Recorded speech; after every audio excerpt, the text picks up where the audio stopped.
I know that you're supposed to like ease into the new year and everything, but in the hip hop world, things have been a little bit wild lately. And so we thought we'd get L. Jones in here and Pablo The Don in here and Jay Smooth in here and just talk about the wildness that we've seen. So we talked a little bit about this story about how people want Nicki Minaj deported, but also everything going on with Adin Ross, not just the Adin Ross and Drake lawsuit, but also this Adin Ross and Doechii beef. And what I really appreciated about this conversation is how everyone was ready to say, you know what? If you are a guest in the world of hip hop, you gotta know your place. And I really just kind of appreciated how everyone in this conversation brought such smart thoughts about the way that Adin Ross has kind of come to occupy a pretty large place in the hip hop ecosystem and how to maybe begin to shift that. I'm really excited with this conversation. I hope that you are too. Get into it. So Drake, Adin Ross, this lawsuit is happening. Who filed the lawsuit, and what are they accusing Drake and Adin of actually doing?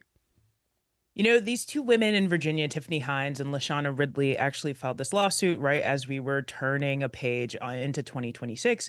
And basically, what they're alleging is that both Adin Ross and Drake are using Stake, which is a gambling website, in order to inflate Drake's streams, including on Spotify. This is hilarious considering Drake's lawsuit last year against UMG, alleging that they use bots to inflate Not Like Us to kind of squash him in the beef. But now these two women are saying basically that Drake and Adin are participating in RICO activity, which we usually don't see in like a civil lawsuit. We usually see it federal, but this is saying that they're using Stake to tip each other upwards of millions of dollars, and then using this guy named George Wynn, who also runs this infamous meme account on Instagram, Mm-hmm. to then use that money in cryptocurrency to then inflate Drake's streams by using bot vendors and streaming farms. It's a very interesting case and very delicate, but super crazy considering the lawsuit last year from Drake. Okay, so I just want to just sort of contextualize a few things here. So Adin Ross, a larger place in the hip hop ecosystem than one might expect Adin Ross would play. You know, just as a commentator, as a figure who's kind of been around for some time, but now kind of holds a bit more power than he used to. And you're right to point out that it's very funny to sort of get this lawsuit, considering that not too long ago we were talking on this very show about the fact that Drake himself filed a lawsuit against UMG, saying, you know what, the plays for Kendrick Lamar's Not Like Us are actually kind of inflated. When you get to this place where Drake is being sued for allegedly engaging in similar practices, Jay, what do you make of the possible hypocrisy and the possible sort of irony of the place that we've kind of like arrived at, not even a year later? Yeah, I mean, I think when Drake filed his lawsuit, most people with any familiarity with the music industry said, okay, that might be true. They're doing that for Kendrick, but if so, they're almost certainly doing it for Drake as well, and most other artists with that level of major label corporate support. So it seemed like that Pandora's box was going to open a lot wider than Drake intended. And I'm not surprised that we're seeing ramifications like this. And I have to say, I also hope this leads to more scrutiny of this relationship with the gambling industry that people like Drake and Adin Ross are taking the lead on, because I Yeah. think there's a lot to discuss about how the gambling industry keeps encroaching on the rest of our media and culture and all of the Yeah. exploitation of addiction and corruption that comes with that, all of the quasi-legal aspects that come with how cryptocurrency is worked into that. So I think this case could be a Pandora's box that opens up a lot of questions we need to ask more about across the board. I'm just noting down this larger idea of like this sort of gambling industry encroaching into other elements of pop culture, because you're right. Like, I mean, you kind of see that not just with hip hop, but obviously with sports and like the deep, intimate relationship between the two of them. Every time that there's like a significant game, you know, Drake will end up posting like a screenshot of the bet that he makes on one of those gambling websites. And the idea is like it encourages that you exist in that ecosystem, and that encouragement has consequences. And I think I want to come back to that conversation sometime in the future. But Elle, let me ask you, like, if these lawsuits make it to trial, right? Like, what is at stake here is it could expose what these practices could do, right? And these alleged nefarious practices that exist, because up until now, no one can fully prove them. No one can say, this is what the record companies do when they're standing behind this thing. So when you look at this lawsuit and this kind of story, what do you make of all this, Al? I mean, what's interesting is that Drake was also making it a labor issue because he's saying, I'm in negotiations with this label Hmm. and they're trying to devalue my catalog by inflating Kendrick. So, I mean, whatever our thoughts are on Drake and that conflict, it was an issue around the way that labels are either inflating or deflating their artists that I think is interesting. The second thing I'd say is I think it signals something about what I'm going to call the post-authenticity age that we're in. You know, it Hmm. used to be like everybody being authentic was like really important, and now it's everything's fake, and we all know it's fake, and nobody cares. Everything's bots. Let's use AI to make our music. Like, you know, oh, there's like actually going to be an AI actress. That's fine. You know, the voices on the YouTube videos you make are fake, and I think that actually says something about when we're talking about inflating streams and bots, how much we've become just like immune and inured to this idea that Yeah. everything we're engaging with isn't real. The numbers aren't real, the streams aren't real, like the personnel aren't even real, the celebrities aren't real, and we're just part of this world now. Can I just ask you a follow-up question on that? Like, what happens when we become inured to that? When we become kind of go like, oh yeah, that's just a part of the landscape, and it no longer registers as like, oh, actually, this might be its own kind of crisis. But it obviously has an impact on art. You know, the idea it completely devalues artistic creation. Hmm. Obviously, our critical thinking, which ties into our political thinking, the crisis in like literacy we have, the crisis in misinformation, that's all tied in, right? When people can no longer discern what is real and what is not. Like that is an actual social crisis as well. So Mhm. not to go too deep on like Drake, but I do think that it says something deeper about that. I've often thought that like no matter what is going on culturally, Drake quite often is a symptom. He's not the disease. I think sometimes he's credited as kind of like the disease of the thing, but he's quite often a symptom of something that is happening. Having said that, Pablo, it brings me no pleasure to report that Nokia was one of the best songs of 2025. People are still waiting, allegedly, for this Iceman record, right? And this idea of like, okay, Drake is working on this record. It's sometime, it's supposed to be the return after taking 18 months of battering at this point. When you see the story of this lawsuit, do you go, I think this will help the return of Drake? Or do you actually think it could hurt it in some kind of sense? I think it's honestly neutral. I think just like the Barbs, just like the Swifties, Aubrey's Angels are committed. They are fighting the deepest battles out there. They are ready. The lawsuit is it real? It's nonsense. It doesn't matter. They just want to bring Drake down. They just want to beat him down. They don't care. So I think that whenever Drake decides to pop out with Iceman, the angels will be there to receive it in full effect. And the way the rest of us engage and participate will pretty much be dependent on ourselves. But I can tell you right now, as much as this has been the funniest 18 months I've watched Drake be beaten down, I'll be listening to the album to see what he has to say. I want to see if he has anything compelling to say. Probably Yeah. not, but I can probably guarantee he'll get one TikTok social media hit because at the end of the day, Drake is a comparable artist. He Yeah. can make a song. He can make a hit. So I think I don't think it helps or hurts. I think it's just Drake doing Drake at this point. We all like Drake with the melodies, and we don't like Drake when he acts tough. And I think we will get there. There will be a return to form, and I too will be there alongside of you, waiting. My name is Elamin Abdelmahmoud, and this is Commotion. Jay Smooth is here, L Jones is here, and Pablo The Don is here. And now we are going to switch gears to this. Sipping my kombucha on a rooftop, smoking blue dream on my Kama Sutra. Life is but a dream for a dark skin like me. Life gets dark when you're dark like me.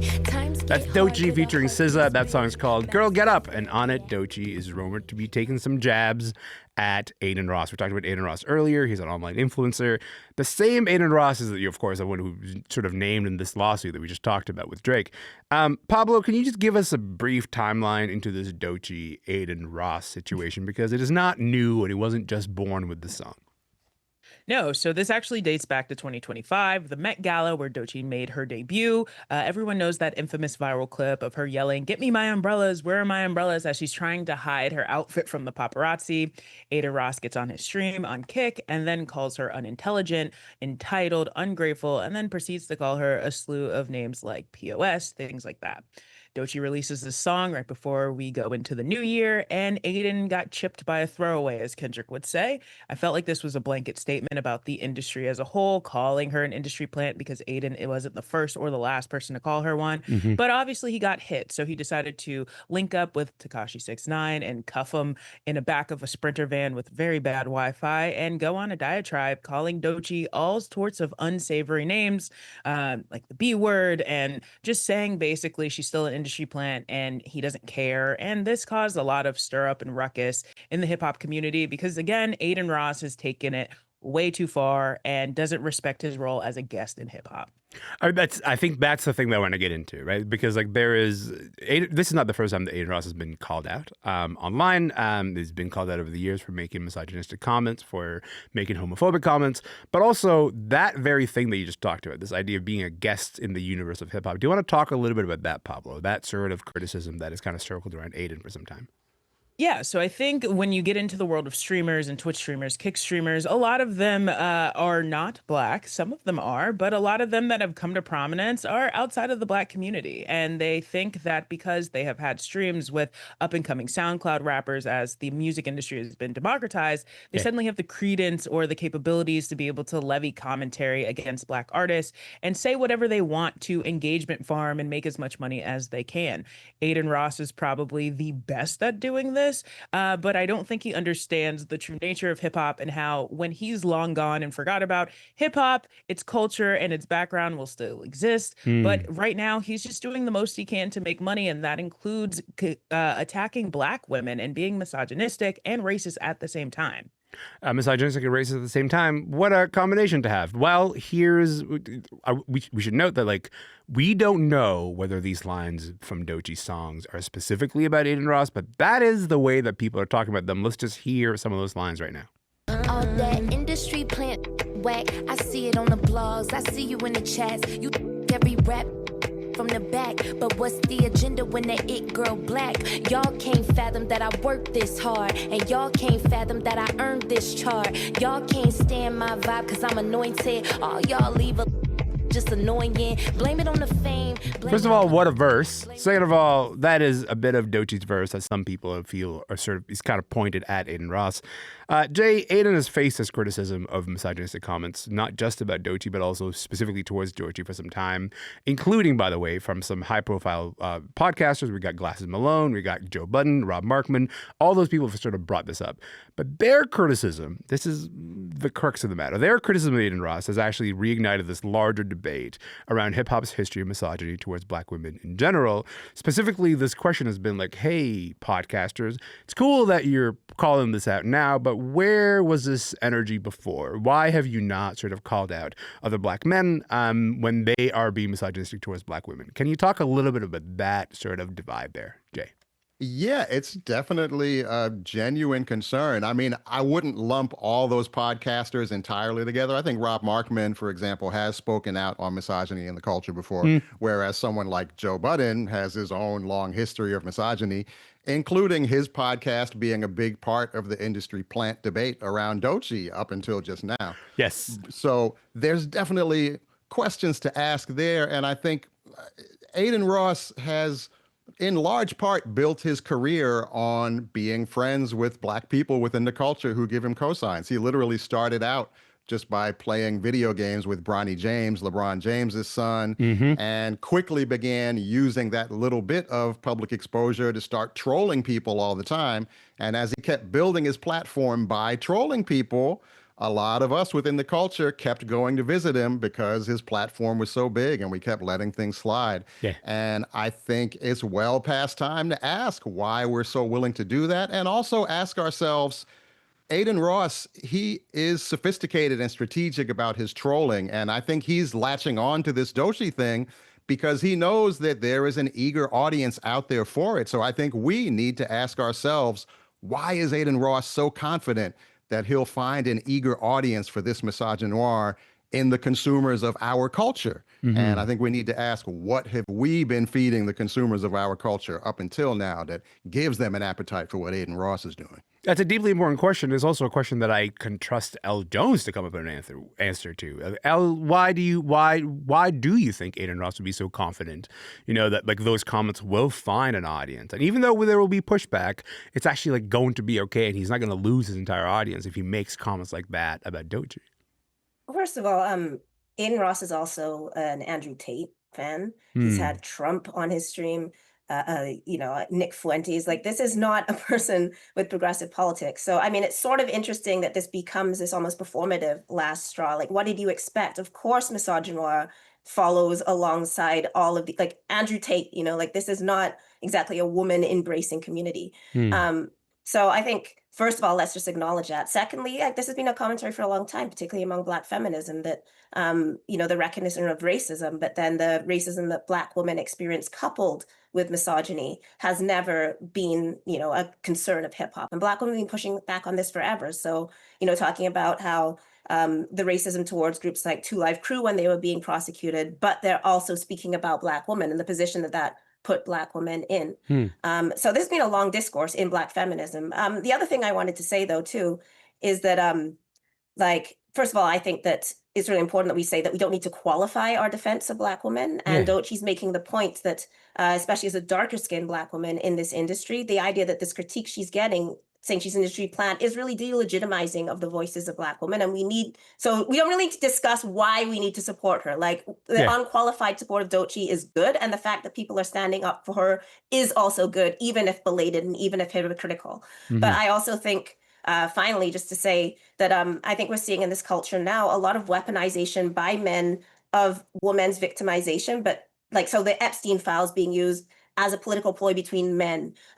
The Diddy documentary being made by 50 Cent because he's petty about Diddy, not because he supports women victims, and then is also misogynistic and violent towards women, putting up photos of Clarissa Shields. So I think we're also seeing this discourse where men sort of bat Black women back and forth in particular, will call each other rapists and pedophiles or whatever to support their own manliness, but then not actually care about the women that are involved. So how much is Doechii also being commodified in this exchange between men? Is this about supporting her, or is it about men having men battles with each other right now over the culture and who owns it and who let him in the first place? Elle, how do you break out of the cycle, though? How do you, so if we sort of find ourselves watching these sort of significant figures, as you perfectly kind of laid out this idea of batting Black women around as kind of oh, I'm here to protect Black women. It's well, you didn't really show up for that a while ago, but I'm glad that you're here now. How do you get out of that cycle that actually does not center these men in the ways that they're doing this? Well, the hip hop girls are already doing it. So much of the driving of hip hop in the last few years has been women rappers. And this is partly why I think a lot of these men are losing it, that we have, so many women in the charts that have been the ones that are driving all the conversations. So, listen to Black women. That's the answer. Pablo, listen to Doechii. Pablo, let me ask you, how do you see Adin Ross changing his behavior at all after all these criticisms? Because I will say, Adin Ross gets criticized fairly regularly. This feels like it's a little bit bigger than his normal cycle of criticism. Well, yeah, I think Glasses Malone in particular threatening physical violence might make him quell a little bit on this particular topic. But in general, no, Adin's not going to dial it back, because at the end of the day, him doing this makes him massive amounts of money. And as we talked about earlier, he's got a lawsuit breathing down his neck. This could be the whole reason why he even circled back to this, because of the thought of, I've got to defend myself in court against this lawsuit now, and it would probably eat up a bunch of money, and Daddy Drake may not pay for me. He might only defend himself. So I think Adin's going to continue to be Adin because it continues to get him engagement. People continue to watch. People continue to clip farm him. People continue to engage with him. And so I think the truth of the matter is, right now, until we get Adin completely out, he will just be part of this culture. He will maybe be siloed to the internet incel community, but eventually he'll make a clip that will break out, such as this one, and continue to engage farm and get people upset and engaging with him. Jay, 30 seconds to you, pal. What do you think? Yeah, unfortunately, I think just like Jake Paul actually wins when we get so invested in seeing him get knocked out because monetizing our hate is a part of his business model. I think Adin Ross might back off from this particular line of attack, but he's going to find some other way to troll and antagonize and take advantages of those weak points of bias and misogyny we have. And I think the cycle will probably continue until we figure out how to break it. I like that we've gotten bleak 7 days into the new year. That's what I like about us. I appreciate you guys being here. This has been a wonderful conversation. Thank you so much for your time. Thank you. Thank you. Thank you. Jay Smooth is a veteran hip-hop broadcaster and culture critic based in New York. Pablo The Don is a culture critic and part of Those Wrestling Girls podcast. They were in Springfield, Massachusetts. And Elle Jones is a poet and assistant professor in the Department of Politics at Mount St. Vincent University in Halifax. My name is Elamin Abdelmahmoud. This is Commotion. See you tomorrow.